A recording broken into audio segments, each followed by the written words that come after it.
Welcome back everyone to another episode of Aussie Backstories, and today we're speaking with Eva Polinder, who's an honorary Aussie, travelling all the way from the Netherlands to do what?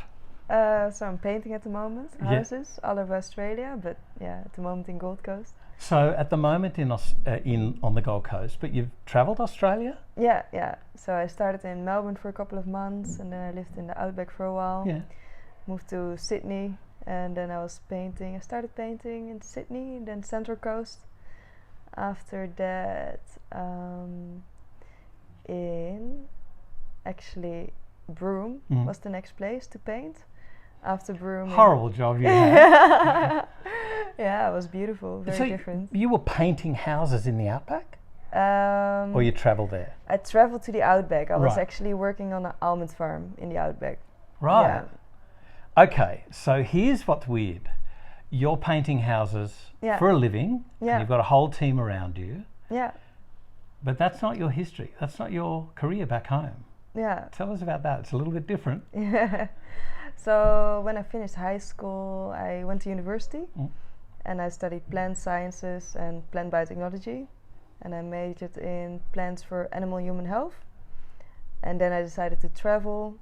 And then I came back home to work for a little bit and traveled. And then I came to Australia, and I was planning to stay for a couple of months. But yeah, here we are. Here we are. So you did plant biotechnology. Yeah. What's the degree that you got? Is it a botanist or a plant biotechnologist? So it's more, I study more genetics and how I can use plants and compounds made in plants and how to make plants produce certain compounds. Right. To make medicine of. Yeah. Okay. You ever thought of getting a job with the CSIRO in Australia? Do you know them? No, what's the CSIRO? So it's the Commonwealth Scientific and Industrial Research Organisation, CSIRO. Yeah. And they work very heavily with agriculture to improve yields and, naturally, if you like, to improve resistance to pests and such like. Yeah, so that's basically my bachelor. I was focusing on plant breeding and improving plants for disease resistance, agricultural yield. And right. Yeah. What's your pet love with that? What's your thing that you love? When I finished high school, I didn't know what to do. And I took off a year to work, and my neighbors had like a greenhouse, and they moved away. And my dad's like, "Do you want to have the greenhouse? I'll ask for you." And I was like, "Well, yeah, sure, okay, why not?" So I got a greenhouse, started growing plants, and in that year I went and I passed by all the universities, did open days. And at some point there was a professor telling us all about plant sciences and the study, and I felt resonance with it. And I was like, yes, plants. Okay, so plants to painting. Yeah. That's a big jump. So why not come out to Australia and work with somebody like CSIRO, or maybe work on farms to help improve their yield or whatever? Why not stay in that stream? Why painting? So when you come to Australia, and also for me and for many people, the plan is to work for a couple of months, travel around and go back home, maybe start a career. So when I came here, it was the same plan, and then also COVID happened. Mm-hmm. Oh, that thing. So I was like, should I go home or stay? Right. I was like, okay, let's stay. And then I couldn't find a job, and I ended up volunteering. And that's where I started painting. Right. And through that, it kind of just grew to be a thing. I was never planning to stay for many years, but it ended up being like a trade, fairly easy to learn. Yeah. And there's heaps of work everywhere. Months became years. Can I ask though, have you found that your attention to detail with genetics, that you've got to be right? There's no nearly right. It's either right or it's wrong. There's no, Did you find that drive in you, that part of your personality that requires that's made you a good painter? Well, when you go to university, you definitely learn how to learn, where to get your information, and if you don't understand something, to go back and do it again. Like when you do research, you have to repeat and repeat and repeat certain steps until you actually get the basics right, and then develop from that. I guess that will definitely have helped. So the first time that you painted, how was that compared to? I started with a cubby though, like a kid's house. Forgive us on out there in viewing land or listening land, but I'm looking at the job that Eva and her team have just done at a friend's place, and it's immaculate. So, like, you've done a brilliant job. Thank you. This is seamless. This is something you should be really proud of. This. There's a lot of walls in this place. Yeah. So you said that the first one was disastrous. Yeah, for sure. Tell us about that journey then. Like, how do you go, and then the next step? Yeah. So. I think the start, you're really trying to do a good job and fast, and it's impossible. You're slow and pretty bad. And it just takes hours and hours. So I was lucky enough to work for a painter for a couple of months, and my colleague was showing me everything. And you must have worked with a good painter for them to show you how to be a good painter. Yeah, so this was a person that was basically retired, that just wanted to keep painting, to keep busy. He used to have his own painting company, and that was lucky. I was really lucky. How did you find them? Like, how did you stumble across them? So I advertised on Facebook, and so we got a little job and paint a house in Central Coast. And they said, like, we've got this painter that's looking for employees. Yeah, okay, let's give it a try. And the painter saw me paint, like, well, you're not a great painter, so I won't pay you a lot, but you can help. Right. And then my colleague just happened to really like to help me out and show me, and at the end of the day, it just takes many hours. Yeah, many hours. Repetition. Yeah. So at what stage did you think, I've got this? At like how many hours would you say?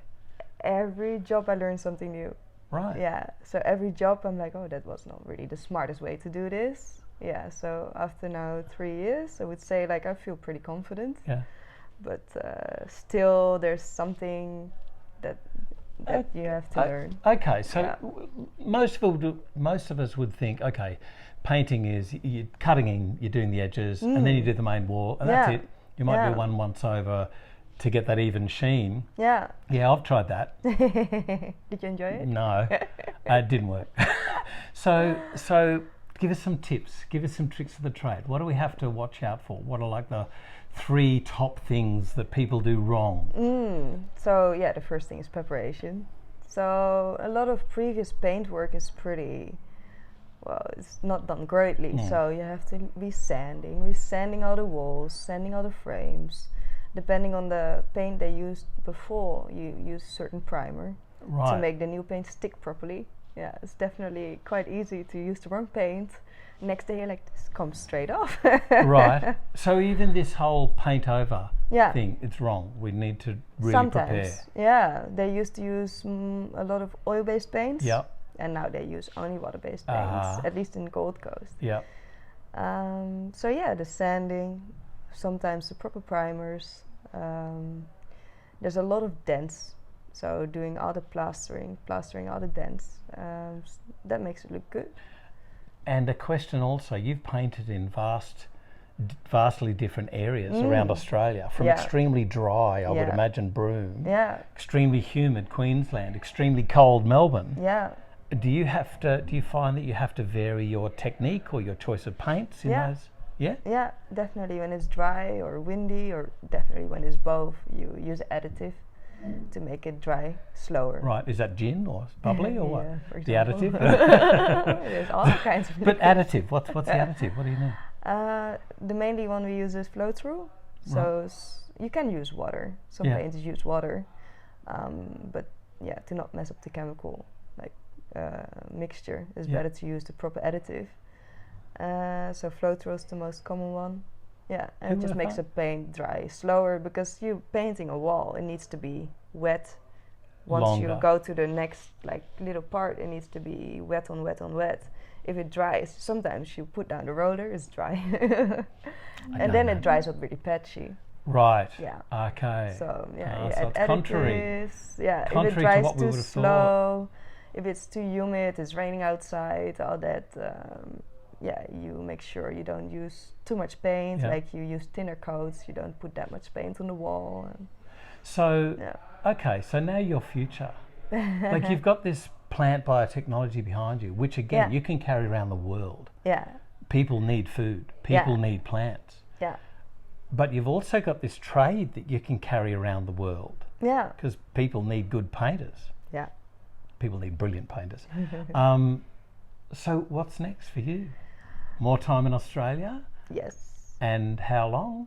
Yeah. So the problem is with my studies, you need to start a career. You need to stay with one company for many years. When I went to Netherlands, I wanted to work for a couple of months, and it's impossible. I tried. I go to job interviews like, I want to work for a year, and then I want to travel. And they're like, good luck with that. Have fun. And I like to move around. So that's why the painting is more flexible. So you've got the painting bug now. Yeah, it keeps you moving as well. Right. It's good for your body. Right, okay. It's nice to create something. That's a good question you raised. Yeah. Your body. Yeah. So how many painters have extremely bad backs and necks from arching their back? How do you care for your body? So it's not too bad. Of course, you need to have the right posture. Yep. But I used to have an office job, and I had a lot of back pain and pain in my knees and all that. And now, when I'm just moving around, of course, when I roll a lot of ceilings. Yep, ceilings, yeah. I get pain in my neck, but normally I keep moving around. Okay, I do a couple of ceilings, do some other work. Right. So to vary your position, your work, not just to do ceilings, all ceilings one day. Exactly. Right. Yeah. So train the right posture, keep moving, do different things, and instead of being stuck behind a computer and you be stressed and it really gets to your body, you cramp. And do you zen out? Do you just like meditate, if you like, when you're painting, or are you really focused and concentrate on the job? Some people are really relaxed. I'm a bit stressed. Yeah. But I really got to enjoy to listen to a lot of podcasts and a lot of music. You might come across yours. Exactly. So thank you for making podcasts. It keeps me sane. Okay. All right. One last question before we go, and that is the guy who originally taught you, who took you on. Yeah. What was his health like after doing many years of painting? The problem back in the days, painting was much more unhealthy because of the chemicals in the paint. And he did many different things, so his health is not great. Right. Yeah, definitely. And you can structural as well as toxic. Definitely. Because they used to have lead-based paints. Lead-based paints and the oil-based also have a lot of VOCs. Is that right? Yeah. Volatile. Something compounds, is that what they call it? They've definitely got like terps, like this kind of like really toxic chemicals for your lungs. Yeah. So his health is not absolutely great. But nowadays, like the guidelines are so much more strict. So the paints are not that unhealthy. People are more aware of their health and their posture. So now I would say it's become quite decent for your health. And what about this guy's structural issues? Did he have any back pain, neck pain from years of doing it the old way, or did painters learn that? Only his knees, I think, from like painting skirtings and all that. And you're walking up and down ladders all day, and but other than that, not really. It's so interesting. You just think, painting, but there's so much that goes into it once you delve. Thank you so much for taking us through a little bit of your expertise today. It's been wonderful to chat with you, Eva. Thank you. Cheers. Everybody, thank you so much for joining us. Remember, you can catch up both on other podcasts and on our YouTube channel as well. See you next time.